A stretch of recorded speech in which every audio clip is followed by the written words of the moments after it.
for them after the Euros. And after my first day's training, I was driving home. I was actually thinking, regretting it. What have I done? Like I walked into a circus. It's amazing, isn't it? Oh yeah, this circus. The wheel turns and turns and turns and turns. Phil, good morning to you. How are you doing, lads? Where's the merry-go-round taking us this morning? You know, there's only one club everyone's talking about after one weekend. After one weekend, it's all about Manchester United, isn't it? So, Marko Arnautovic, the fan backlash. In fairness, I think like they're going to get a lot of slack for not thinking that there might be some fan backlash. Yeah. But football is a complete bubble. They don't remember any of the stuff that Arnautovic did other than he scored a few goals for them when he was at, what is it, Film Drive, what's it called? Twente. Tilburg. FC Twente. FC Twente. Yeah. One of those ones. And then, he's pretty cheap and bit of aggression in training. He's going to kick Harry Maguire in training. He's going to leave something on David De Gea at the corner.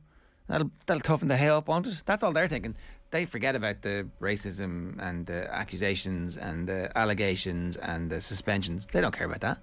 And the transfer request at West Ham. And you're supposed to think about those going things. off to China for a couple of years and just actually not being good enough to play for a club like Manchester United. It would have been interesting for a couple of games to see him and Ronaldo up front for the crack, just gesturing towards each other when someone misplaces a pass. But if he was a better footballer, a much better footballer, I don't think that those factors would have been as important. I think if he'd signed in the middle, if he'd signed like first day of the season for 5.5 million, or first day of the transfer window for 5.5 million, by the time the football comes back, everybody's forgotten and he's just a squad player, and you're like, okay, grand, they've added a little bit of depth given all of the players who've left. But the business is being run so chaotically that everything they do is under this massive microscope, and you can't point to a plan if you're signing him. But if you'd signed 5 other players, if you signed Rabiot at the start of the transfer window, it would have been fine, right? it would have been acceptable, but it's coming off the back of the pursuit of Frankie de Jong, and it was all... That's it. Like, that's it. all That's the eggs were problem. in that basket. But then this now goes back to being panic stuff, where they're looking at Rabiot, then the Arnautovic stuff.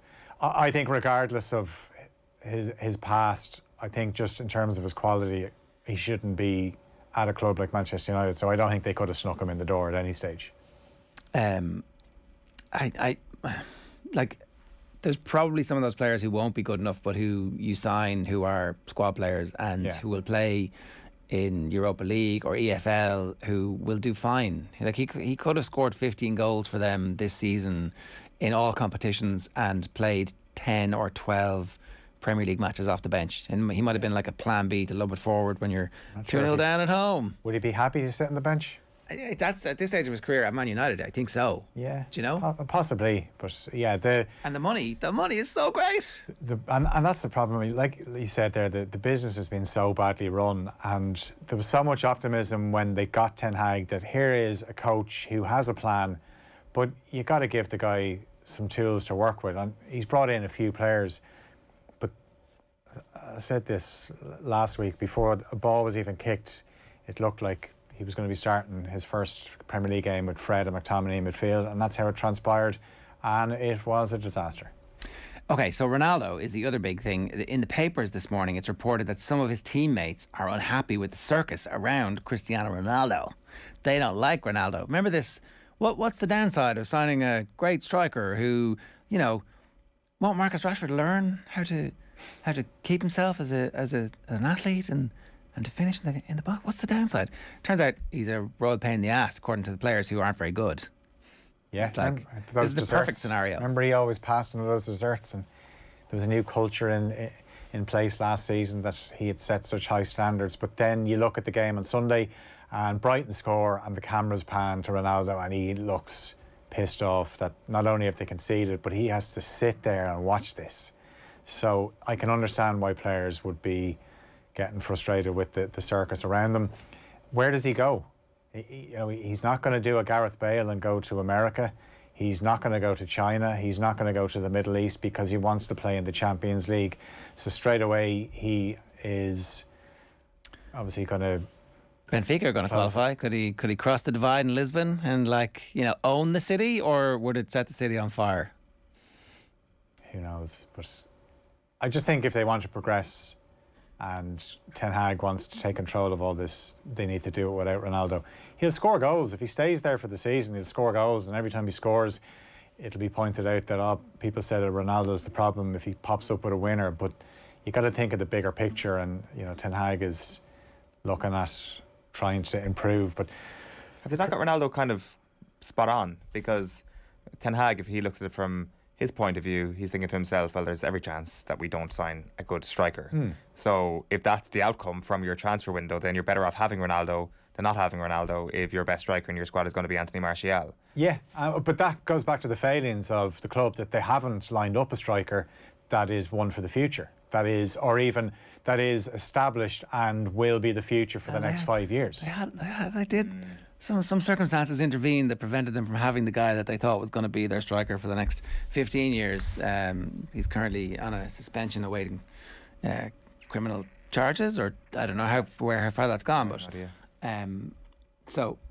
but when that happened, there was no plan B. There was no let's sign some new young strikers, and even if they got to loan them out. If you look at what City have done this year, they've sold a bunch of players who've never played for them for loads of money that has allowed them to break even essentially on the transfer window. Okay, it cost them $1 billion and a half to do that, but Man United spent the same amount of money and got almost nothing to show for it. No, and even obviously all the headlines have been about Haaland signing, but under the radar they've signed Alvarez, who was a quality player that would get into most Premier League teams, and he'll score goals for City. Just shows how good they are in terms of their recruitment, and so many clubs are so far ahead of United in terms of recruitment. Even look at the game on Sunday. Caicedo is playing in midfield for Brighton. This is a player that had been linked with United a few years ago. Now, what I would say, he's only 20, so if he had signed for United when he's 18, he's not going to play for the first team. It's a lot easier to break into the Brighton team, and Brighton will probably sell him for an absolute shed load of money in a couple of years. But buy him and loan him out. That's what Chelsea would have done. That's what City have done. Generally, the players that City are loaning out are players that have come through their academy. But Chelsea are happy to buy a player and loan him out straight away, and that's what Man United could have done with some of those players. Instead, every year they sign 5 players for 10 million, who we haven't heard of since. Anyway, sorry. Who else are we talking about here? Cody Gakpo, who plays for PSV. So PSV are obviously going to play Rangers in the Champions League playoffs, so they still have a chance of getting into the Champions League. Now, it kind of got me thinking as well, who's his international manager, Louis van Gaal? What did Louis van Gaal say to Eoin Timber about joining Manchester United? He said, don't go near them.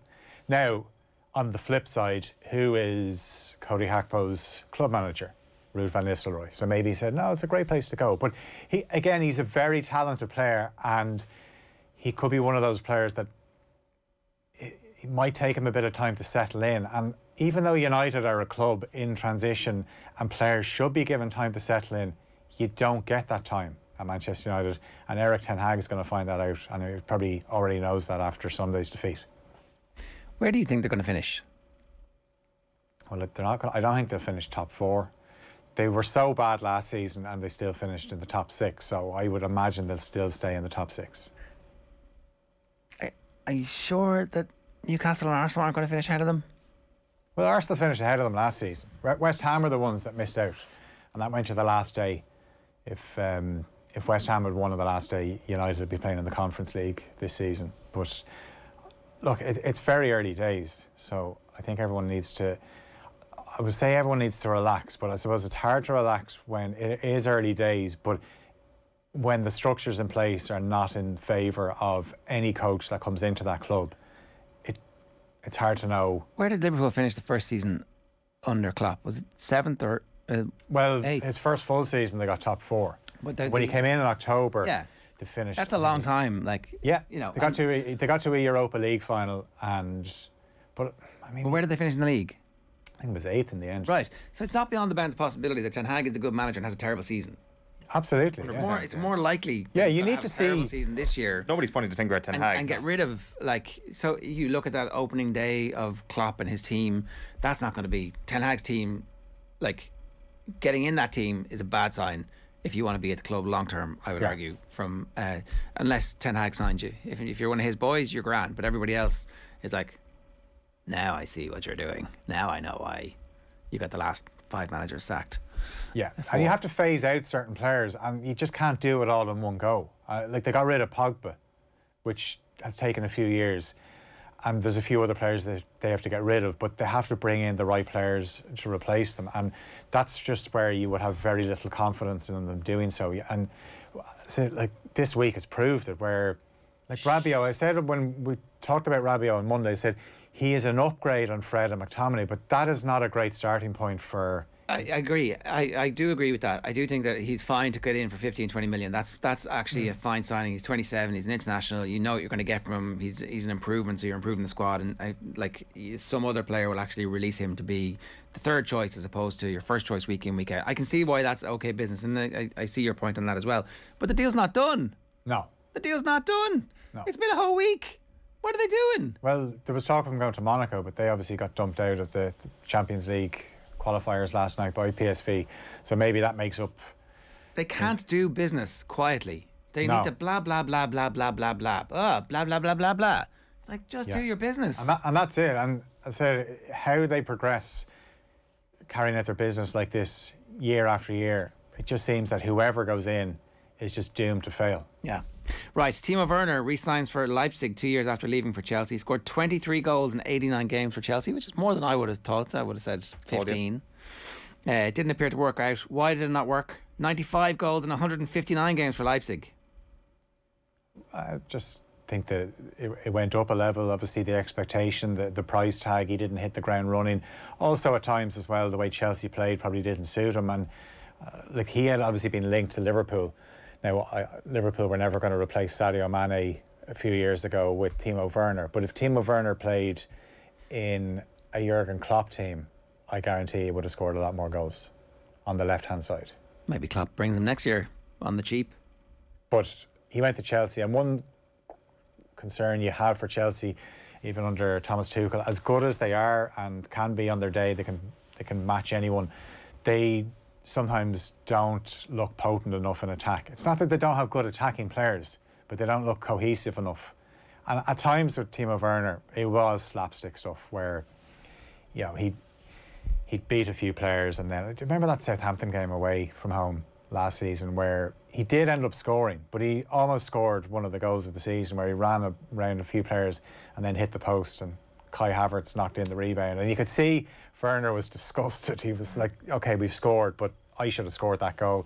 You know, he had his moments in the Bernabeu in that game against Real Madrid and the Champions League as well, but it was just too inconsistent. One thing is, when he was playing, he was always a bundle of energy and willing to run in behind opposition defenders, but just couldn't finish. He looked like a footballer. He did. I'm convinced that 80% of the 8 out of 10 wingers or attacking midfielders that have ever played football in Europe have played for Chelsea at some point, and a good percentage of those people are currently at the club, and Timo Werner was thrown in amongst them because Romelu Lukaku was their number 9 last season, and he was competing with the likes of Pulisic and Ziyech and Havertz, and now you can throw Raheem Sterling into that mix this season, even though he might well play as a number 9 for them at some point, or maybe the guy who's leading the line for them. It is a very tough club to succeed at, and I think that he was a victim of that as much as anything else.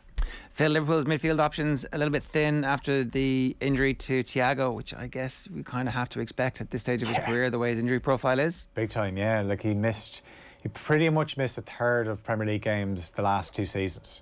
And you remember when he started, there was this talk going around that he's actually slowing them down and he's the problem, but that's absolute nonsense. The win rate with Thiago starting last season was 88%. So they won not bad. 15 from 17. Then when he didn't play, they won 13 from 21. So that dropped to 62%.